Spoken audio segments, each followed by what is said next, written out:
दोस्तों, दुनिया में कुछ रहस्य ऐसे हैं जो समय की धूल में दबे रह जाते हैं। कुछ सच्चाई गहरी होती है कि उनके सामने आने से हमारी सोच बदल सकती है। यह कथा उस महादेव की है जो हर युग में अपने भक्तों के साथ रहते हैं। मक्का में छुपा है एक ऐसा रहस्य जो हिला देगा आपका दिल। भगवान शिव मक्का में कैसे कैद हुए? यह कहानी है महाकाल के महेश्वर की, उस शिव की जो आज भी मक्का की पवित्र भूमि में मौजूद है, लेकिन कैद है। ध्यान से सुनिए, क्योंकि यह केवल कहानी नहीं बल्कि सच्चाई है जो आपके दिल को छू जाएगी और शायद आपकी आंखें भी नम कर दे। दोस्तों, आज हम एक ऐसी कथा लेकर आए हैं जो जितनी रहस्यमयी है उतनी ही प्रेरणादायक भी।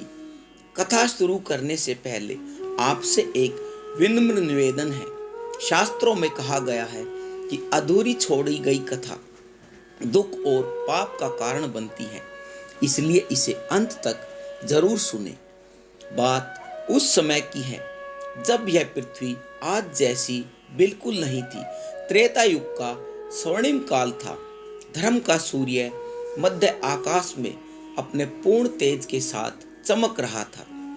पूरी पृथ्वी एक ही संस्कृति, एक ही आध्यात्मिकता के सूत्र में बंधी हुई थी। नदियां कल कल बहती थी, पक्षियों का मधुर स्वर चारों ओर गूंजता था और उस पावन भूमि के हृदय में स्थित था मक्केश्वर महादेव का अद्भुत और दिव्य मंदिर। हाँ, वही स्थान जिसे आज हम मक्का भी कहते हैं, लेकिन तब इसका नाम था मक्केश्वर, जो संस्कृत के मोक्ष और ईश्वर शब्दों से बना था, अर्थात मोक्ष देने वाला ईश्वर। जब सृष्टि के आरंभ में धर्म की स्थापना हो रही थी, स्वयं भगवान शिव ने इस स्थान को अपने वास के लिए चुना था। उन्होंने यहाँ एक स्वयंभू शिवलिंग भी स्थापित किया था। वह शिवलिंग श्वेत संगमरमर जैसा था, लेकिन उसमें एक दिव्य आभा थी। रात में मानो धरती पर उतर आया हो चांद, और सुबह की पहली किरण उस पर पड़ते ही लगता था मानो महाकाल स्वयं अपने तेज से पूरे ब्रह्मांड को आशीर्वाद दे रहे हो। मक्केश्वर मंदिर की महिमा तीनों लोकों में गूंजती थी। मनुष्य, देवता, गंधर्व, किन्नर सभी यहाँ दर्शन के लिए आते। इंद्रदेव जब भी कोई महत्वपूर्ण निर्णय लेते तो पहले मक्केश्वर महादेव के सामने आकर प्रार्थना करते थे। ब्रह्मा जी भी सृष्टि की रचना में किसी संशय की स्थिति में यहीं आकर मार्गदर्शन लेते, और माता पार्वती हर पूर्णिमा को वह दिव्य दृश्य देखे योग्य होता जब आदि शक्ति स्वयं यहाँ आती। चांदी जैसे उजले वस्त्र, माथे पर चंदन का तिलक, हाथों में रुद्राक्ष की माला, उनके चरणों की मधुर ध्वनि से पूरा नगर गूंज उठता था। जब वह शिव जी की परिक्रमा करती तो पूरा मंदिर दिव्य संगीत से भर जाता। उस समय अरब में रहने वाले लोग शिव भक्त थे। उनकी भाषा में संस्कृत के शब्द शामिल थे। अल्लाह शब्द अलग से निकला था, जिसका अर्थ है निरंजन, जो दिखाई न दे।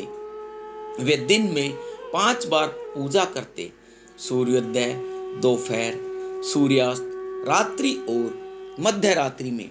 महिलाएं माथे पर तिलक लगाती, गले में रुद्राक्ष पहनती, पुरुष जटाएं रखते और शरीर पर भस्म लगाते। सबसे बड़ी बात, हर कोई मक्केश्वर महादेव के दर्शन करने जाता। वह समय अद्भुत था। धर्म, अर्थ, काम, मोक्ष, चारों पुरुषार्थ संतुलन में थे। न कोई धार्मिक विवाद, न कोई वैमनस्य।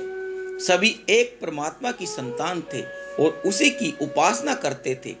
लेकिन समय का चक्र थकता नहीं। द्वापर युग का अंत होते होते कलयुग की छाया पृथ्वी पर पड़ने लगी। अज्ञान का अंधकार धीरे धीरे फैलने लगा। मक्केश्वर नगर में भी लोग अपने संस्कारों का वास्तविक अर्थ बोलने लगे और केवल बाहरी क्रियाओं में उलझ गए। फिर आई वह रात जिसने इतिहास ही बदल दिया। अमावस्या की काली रात थी। आकाश में तारे जैसे लुप्त हो चुके थे। हवा तक थम चुकी थी, मानो प्रकृति ने सांस रोक ली हो। मंदिर में शिवलिंग अपनी दिव्य आभा से चमक रहा था, लेकिन उस रात कोई भक्त दर्शन करने नहीं आया। कुछ स्वार्थी और अज्ञानी लोग कलयुग के प्रभाव में एक षड्यंत्र रच चुके थे।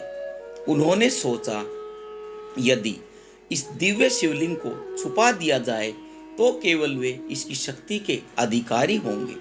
वे चुपके से मंदिर में घुस गए, बड़े बड़े पत्थर लेकर आए और शिवलिंग के चारों ओर काला कक्ष बनाने लगे।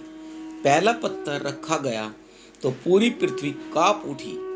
दूसरा पत्थर रखा गया तो आकाश में बादल गरजे। तीसरे पत्थर के साथ देवताओं के आंसू वर्षा बनकर बरसे। लेकिन उन अंधे मनुष्यों ने इन संकेतों को नहीं समझा। अंत में शिवलिंग पूरी तरह पत्थरों से ढक दिया गया।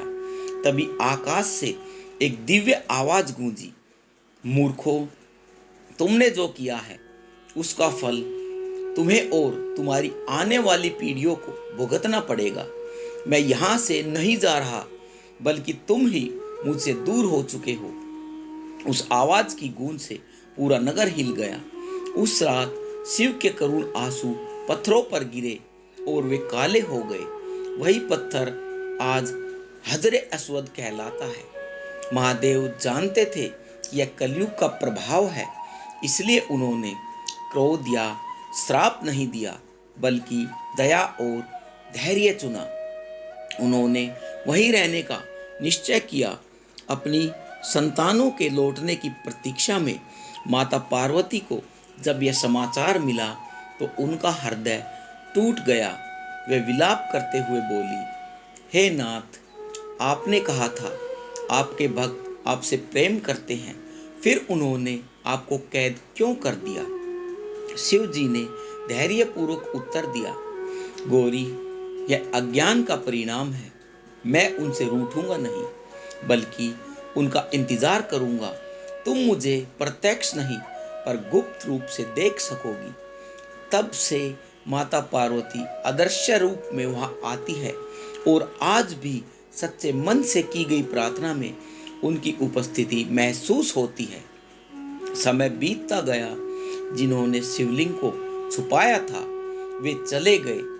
नई पीढ़ियां भूल गई कि अंदर क्या छुपा है। बस यह मान्यता रह गई कि यह पवित्र पत्थर है जिसकी पूजा हमें करनी चाहिए। धीरे धीरे मक्केश्वर का नाम मक्का पड़ गया। संस्कृत शब्द खो गए, परंपराएं कुछ अंश में बची थी। आज भी वहाँ 7 परिक्रमा होती है। काले पत्थर को छूने से शांति मिलती है और सामूहिक प्रार्थना की गूंज ओम के जाप जैसी सुनाई देती है। गुरु नानक देव जी ने इस रहस्य को पहचान लिया था।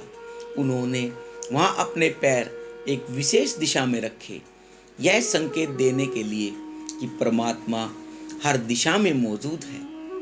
वह किसी एक स्थान पर कैद नहीं होता है। आधुनिक विज्ञान ने भी इस पत्थर की जांच की और पाया कि यह पृथ्वी का नहीं है। इसमें ऐसे तत्व मौजूद है जो सामान्य यहाँ नहीं मिलते हैं। यह शिव की दिव्यता और उनके करुण आंसुओं का प्रमाण है। शास्त्रों के अनुसार कलयुग के अंत में यह काला आवरण हट जाएगा और मक्केश्वर महादेव पुनः प्रकट होंगे। उस दिन सभी धर्म एक हो जाएंगे, सभी लड़ाइयाँ समाप्त होगी और समस्त मानवता एक सूत्र में बंध जाएंगी। भगवान शिव आज भी अपने भक्तों से कह रहे हैं कि हे मेरे बच्चों, मुझे किसी भी नाम से पुकारो, मैं तुम्हारी सुनता हूँ। धर्म का अर्थ प्रेम, करुणा और दया है, ना कि आपसी संघर्ष। मिलकर इस संसार को स्वर्ग बनाओ। यह कथा सिखाती है कि शिव को कैद नहीं किया जा सकता। वे काशी, केदार, कैलाश, मक्केश्वर हर जगह मौजूद है। मक्का आने वाले आज भी वही शांति पाते हैं जो शिव भक्त पाते थे। शिव ने क्रोध नहीं, प्रेम और क्षमा को चुना और आज भी प्रतीक्षा कर रहे हैं कि उनकी संतानें सच को पहचाने। जब वह दिन आएगा, माता पार्वती प्रकट होकर आनंद से नृत्य करेंगी, देवता और गंधर्व उत्सव मनाएंगे, पूरा ब्रह्मांड खुशी से झूम उठेगा और सभी धर्म मिलकर शिव जी का अभिषेक करेंगे। लेकिन आपको उस दिन का इंतजार करने की आवश्यकता नहीं है।